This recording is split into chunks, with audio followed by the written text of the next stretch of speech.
Welcome to the premiere of Omaha Unsupervised. I'm your host, Austin Dunham, and I'm excited to be here to share this with you, to have fun. Really, I mean it. It's the first episode, so if you're expecting me to have it all figured out, let me clarify. I don't. Normally, this part of the show will be a comedic monologue. A few minutes of jokes and commentary focused on local news to get things rolling, as smooth as streetcar construction. Tonight, that's not exactly what we're doing. Tonight, I wanted to take this time to express my gratitude. So thank you to everyone supporting the show, whether you liked, shared, or just told someone, can you believe this guy I went to high school with spent his money to get a degree in comedy writing? You've officially earned a higher salary. Regardless of my compounding student loan interest and where you are watching from, at home, on TV, online, or in the studio tonight, thank you. A special thanks goes to my friend David, who told me about KPAO Studio. Without that tip, this show would still be me yelling into my camera at my computer desk. And to Mike and the team at KPAO, thank you for keeping me on track and proving that public access isn't just a channel. It's also a Twitch live stream, a YouTube channel, and a Facebook page with awesome people leading the way. If you haven't already, give KPAO a follow on their socials to stay up to date with everything they're doing here. They're producing a ton of incredible content. The kind of stuff that makes you think, wow, I should sponsor Austin's show. I wonder if he has a pitch deck for sponsors. It also might make you think, damn, that shameless plug was smooth. To my family, you don't have to cry anymore. I'm using my degree. Seriously though, thank you for encouraging me and fostering my love for performing. And one more time to everyone watching out there. You really know how to make the host of a public access live talk show feel special. I couldn't have done this without your support. So, what's this show going to be? Every episode starts with a monologue from me. I'll introduce my guests for the evening. After they do their thing, we'll sit down for an interview. We're going to highlight local talent, celebrate the people making things happen here in this community, and occasionally feature special guests from outside the area. Each person, someone I think deserves your attention. And while the show has structure, I want to keep it lively. You'll see performances, videos, and segments designed to make sure every episode feels fresh, entertaining, and worth your time. At the end of the day, Omaha Unsupervised is about connection, creating and giving talented people a place to be seen. And if nothing else, it's about giving you a reason to sit back, relax, and watch something new that's happening here, right here in Omaha.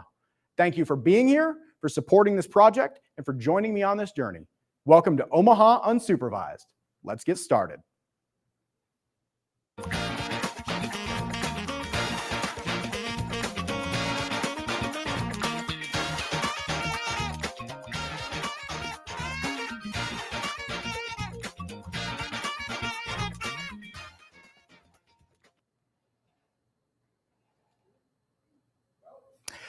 His work has been featured on NBC's Suits LA, BET's The Hospital, Dropout TV's Make Some Noise, NBC's Late Night Writers Workshop, The Tamron Hall Show, boasting 2.6 million followers online. Welcome to the show, Omaha native Cameron Logston.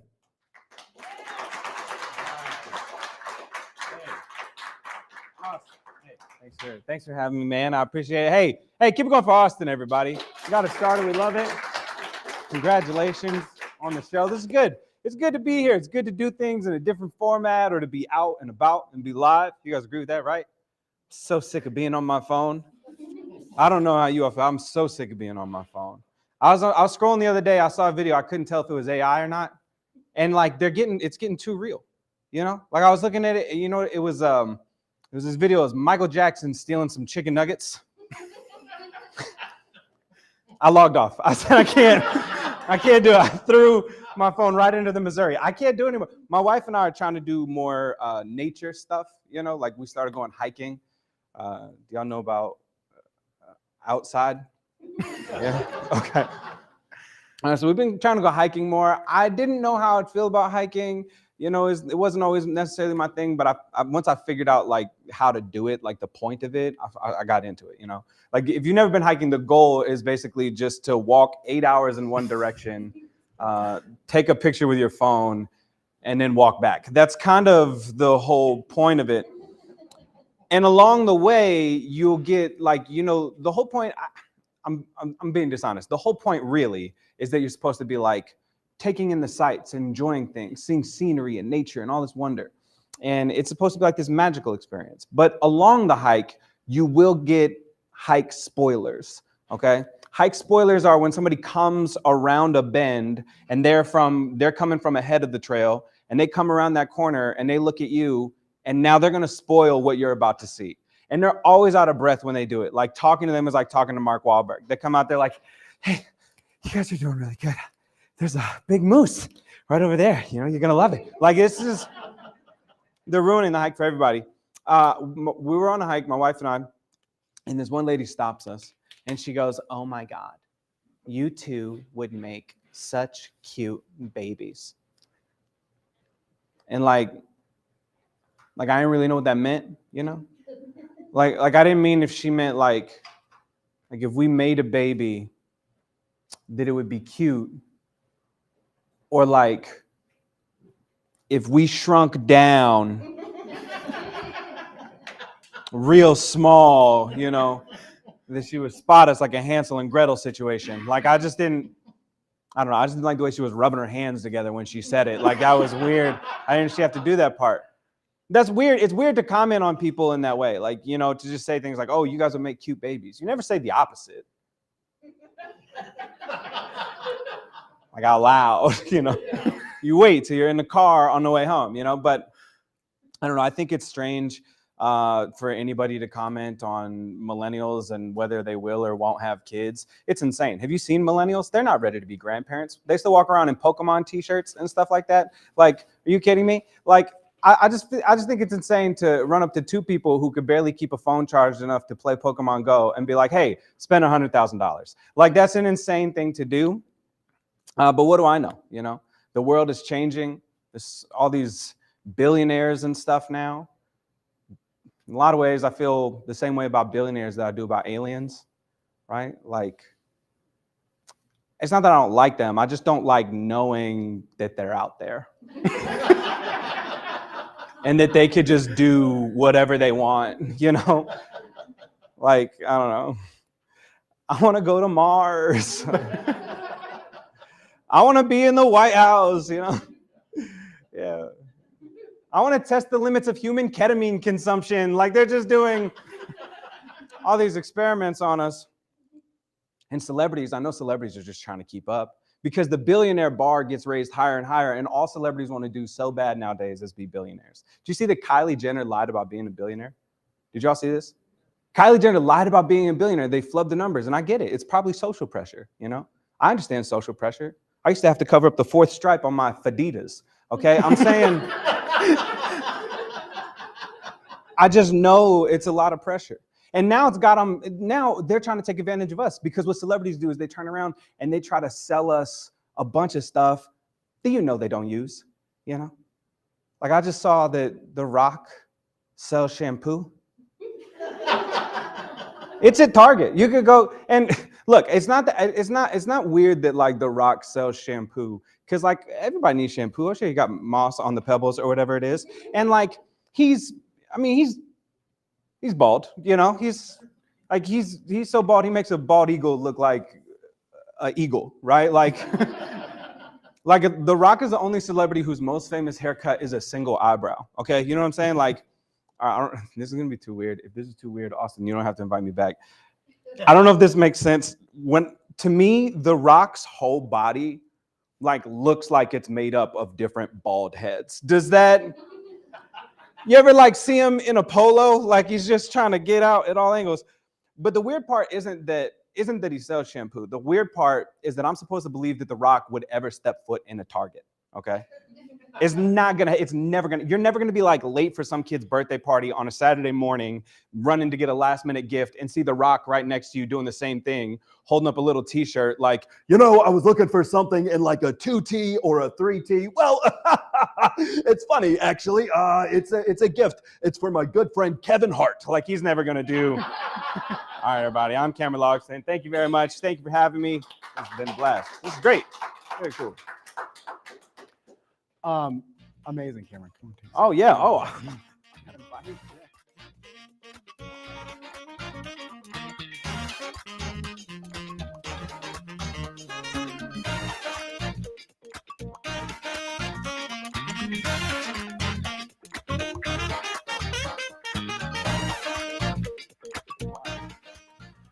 Cameron, thank you. Thank you so much for being here. I'm so excited to have you. You messaged me right away. I asked you, I said, Cameron, will you be my first guest? Please be my first guest. And you said in. And I actually read that message and I was like, I didn't even register it. I was like, okay, I got to tell him the location. You asked for the location. And I was like, oh man. So I was going to text you the next day. I was like, is he in? And then I saw it and I was like, oh my gosh, thank you so much. Yeah. I'm excited. You're doing great. You're awesome. How are you feeling? I feel good. Yeah, this is fun. And this is really cool. I think that, our city needs more stuff like this. And truthfully, like I was saying, everybody's on their phones and stuff now. It's cool to see people doing things that like take community to build.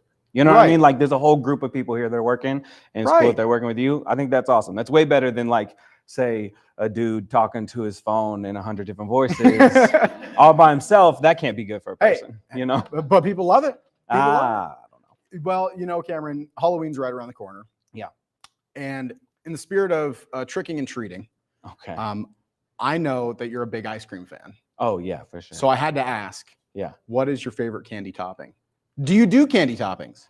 I don't know that I do candy toppings, but I love when an ice cream has a good candy mix in. Okay. Right? Like a candy topping, I might be messing with some artist's work.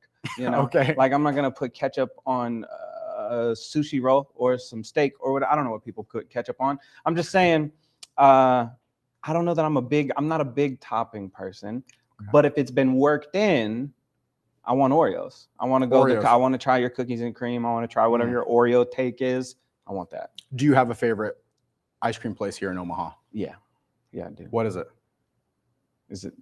Because I'll tell you what. I worked at an ice cream shop for 6 years. Okay. So my go-to. Which one? My go-to is Doozy's in Council Bluffs. Oh, all right. That's where I worked. I was there, man. I was in it, scooping. Okay. I was mixing. I was making. Okay. So if you've got a challenger to Doozy's, because they legally can't call it ice cream if it's not above a certain % of milk fat. Okay. Nothing on Doozy's. It's okay. This is the first I've heard of it. That's okay. You could be making it up. I could be. You could be making. As far as I know, this could be a dupe, and I could be getting got. All right. This side of the river. Let me say that. This side of the river, Coneflower Creamery. Coneflower Creamery, undisputed champion. It's not even close. Actually, I asked you that, but I think I know that. I think, where were we? Omaha Comedy Fest. Yeah. 2023. Yeah. I think I remember you like herding a bunch of comedians into your car to go get ice cream. I did do that. I do remember that. Yeah. I think that there was like a bunch of comics here and somebody asked the same question, like, what's the best? I said, it's Coneflower. And we're all going right now. That's awesome. Yeah. It was great. That's all. I think I remember the picture. We took a photo on the stairs or something, maybe. All the comics. Were you there? I wasn't there, but I think I heard. I was around for that. And yeah. Then we got to go. We got to go. Yeah, I know. And I have to take you to Doozy's. Have you ever been to the Blue Bunny Factory?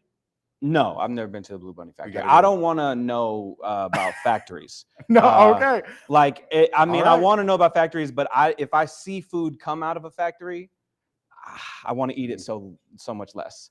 If it's like being scooped by a person and I feel like it was made there, then I'm like, yeah, I'm gonna eat that. Yeah. But if I see it like coming out of like some Willy Wonka vats, yeah, like I'm just gonna feel icky about it. Like I don't know, it'll feel very. I don't. Is factorial? That's a math term. That's not a factory term. But Yeah, it feels right. It feels right. Yeah. So don't ever mention that to me again. I won't. Come never. back. I will never. Okay. No. Well, now because we've got the treat out of the way. Okay. I had to ask this. No. Have you ever seen anything paranormal? Have you ever had a paranormal experience? We're getting into the spooky season.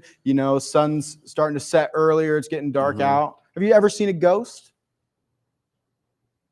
I don't know that I've ever seen a ghost, but I've heard a ghost. You've heard a ghost? Yeah, I heard a ghost. And could you do a ghost impression for me? I could never. No person should ever have to hear a ghost. Let me tell you, it was in the 7th grade. My mom and I had just moved into, we were in between houses. So we were staying with my friend. And my friend, they kind of fashioned a room for me. It was down the hall from his grandma. His grandma had immigrated here to the United States from Germany. Okay. And she, and her husband also immigrated, and they would talk to each other at night, and I didn't have a door. I just had like a little blanket that hung on the wall because we were just temporarily there. We're in between places, and down the hall, she would just start laughing, and then you just hear like some German, and it was freaky. It was real freaky for a lot of reasons. You know what I mean? I could Like imagine. as a whole, I was just like, oh no, I don't like that vibe. And so I just gave them their space. I was like, hey, look, people, love is love is love. It lasts a lifetime and longer if you're in the best situation. So let me not interrupt, but also I'm staying under these covers, That's all right. Yeah. That is all right. It can get scary, people as a kid, people don't know the sounds and your unfamiliar place, Yeah. I was afraid of the dark forever. For real? For real. Are you still yeah. afraid of the dark? I'm not anymore. I mean, I could be These if I'm lights out. are pretty bright. These lights are pretty bright. Personal request? Yeah. All right. Okay. Yeah. You got me, Cameron. You got me. All right. So last off, because you're a performer, because, you do a lot of stuff, right? Yeah. And congratulations, by the way, BET picked up The Hospital, Yeah. which was awesome. Where was that before it was on BET? So that was produced by Kev on Stage, who's huge online and stuff, and he's done an amazing job of like making all of his own content and creating his own studio and doing all this stuff. And so we originally made it with Kev, and then he shopped it around and was able to land it at BET. It's the second project he's had land there that has been self-produced and self-funded. So wherever you start, it's always good to know that there's a great ceiling. So that's where it started. That's and awesome. It was cool. Yeah, it was a lot of fun. That is super cool. Yeah. That is super cool. And you were on Dropout as well. Yeah. And that was amazing. Actually, we have a clip of Cameron on Dropout. We have a clip. Oh, you have a clip. Okay. We have a clip. Where's theirs? We'll see. Oh, we watch it here. Mhm. Oh, okay. All right. Cameron, Sam. The Joker tells us how he got this tuna salad recipe. Well, here's the deal. When you go down to the deli, you're going to ask for a man. He's not going to be in the counter. He's going to be in the back. I want you to go back there slowly. And you tap on the door, just a little rap, tap, tap. And when you get in there, you shake him by the collar. And once you get him, you say, I want the tuna salad. And he'll give it to you. And then you consume it. Oh. Wow. That's So big. good. That's too scary for me. Yeah. So you were doing your Heath Ledger impression. Heath Ledger's Joker. Heath Ledger's Joker. Before you get on set, do you have a pre-show ritual? Before you get on stage, to get into the mindset of these characters, you're doing a lot of impressions. Yeah. What do you have a ritual? I know a lot of performers do. Just in general, or before doing that one? Well, I don't just really. in general. I wish I had a better ritual. A lot of times what I do is just like triple check that my phone is on airplane mode. That's like, I don't know but that's like the most I have for a ritual. I feel like if I did have something that grounded me, I might be a little bit, maybe I'd just talk in the one voice, but here we are, me just all over the place. And so, that's all right. So how many impressions do you currently do? Because I've seen some that I hadn't seen before. I was doing some research for the show, and I was like, "Oh, you've got a whole repertoire, pulling out things that I had not seen." Oh man, I can't remember her name. Oh, I'm gonna do an impression, but I'm terrible. No, let's do it. You do the impression. I'll guess who it is. Hot dogs. Oh, Owen Wilson. No. They're close. That's Jennifer Coolidge. Jennifer Coolidge. Yes. Yeah, Thank you. There. Yeah. And gosh. Oh, and Jennifer Coolidge will say, "Wow," and then Owen Wilson is very close with a "wow." They're very, but they're close. They're close. So that actually is great because you just did a morphing video. You went from one all the way to Owen Wilson, and McConaughey to Owen Wilson, correct? Yeah, that's right. And it was so interesting, the physicality that you take, and even in the video from Dropout, Heath Ledger's Joker, I saw a comment in there. It's like, oh, that tongue flick right at the beginning got me. Like, is the physicality the extra step that that it takes to get there? Yeah, I mean, I don't know if it's the extra step, but it's definitely like the extra layer. Like I think like all things, it like every impression gets better the more you figure something out, you know, like sure you have a deep voice, but can you add like a rasp to it? Can you add an accent to it? Okay, now you've got a Jason Statham. And then you think about like what else goes into that. And part of it is like to get the cadence or to get the whatever, like you start to make the face. Like if I were to do the Jason Statham, like, you know, I would definitely lower the voice for starters, and then I would add a little bit of a rasp, and then I would add a bit of an accent, and then I would probably try to pull it up just a bit right there. I know we had it. And then what happens is I start making the face, and then I start getting the attitude, and that is when you don't want to cross me. So like it comes together, Yeah. but it's all like just different layers that go one on top of the other. So you've obviously got the skill that you worked on.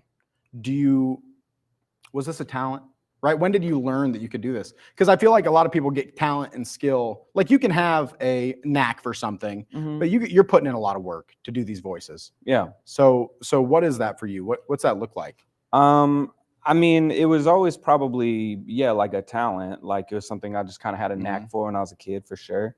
And then I would say like it's just slowly become something I did more and more often. Like it used to be like, oh, just like quoting a movie to my friends or family. And then like it became my friends be like, oh, do this one, do this one. So I would do it for my friends. And then I started performing. And when I started doing stand-up, it was kind of like it was like what I had, you know, like I didn't, you know, you learn so much when you do stand-up about joke writing and all this other stuff. But I had voices, so I started kind of doing them there. Then I wanted to get away from them on stage. So I started doing more just straight jokes on stage. And then I started doing them on the internet. And so I first started making some YouTube videos a long time ago, and they're fun and they're cool. I was like, oh, this might be the place for them. Like it's weird to just do impressions like all the time in the middle of conversation. Like it would be a lot, you know? But I was like, oh, the internet, like YouTube is a perfect spot for this. And then YouTube became Vine, became Instagram, TikTok, and all that stuff. And then it's just the skill part is just through lots of repetition, which originally just started as something I did for fun. And then like people thought I was good at it. And then I started having a lot of fun with it. And then I found it as like a good way to like, it was like a sneaky way to do jokes that I wanted to do or tell stories I wanted to tell or poke at stuff that I wanted to poke at, but in a way that was like, oh, let me start by tasting the sample and then maybe we go deeper from there. Yeah, that's awesome. Do you think this is something you're a master at, or are you still working to master this skill? Because I'll tell you from an outside perspective, I can barely do Kermit the Frog. I'm like, Kermit the Frog here. Like that's barely Kermit the Frog here. It's actually pretty good what you pretty good. Yeah, I would say that's pretty good. You know, I think the one thing for Kermit is he's actually a lot more mellow than people give him credit for. So that's one thing to consider. I think he is. I think he is. Yeah, there you go. I like it. But you know, it's difficult. It puts a strain on your voice. And you know, do you think mastery is something that you want to achieve? Like, do you have a number of voices you want to, or impressions you want to do, or you just pick one up here and there? Or no, I don't think so. And you know, I think that there's like a lot of people that I think are really good at this thing. There are a lot of people who are. It's just like anything. Like, you know, it's just like any kind of skill or talent that you have. There's so many different people that are going to be great at it in their own unique ways. And there are some people that like, no, okay, I can do this 100, I can do these 150, or I can do these 20 or whatever.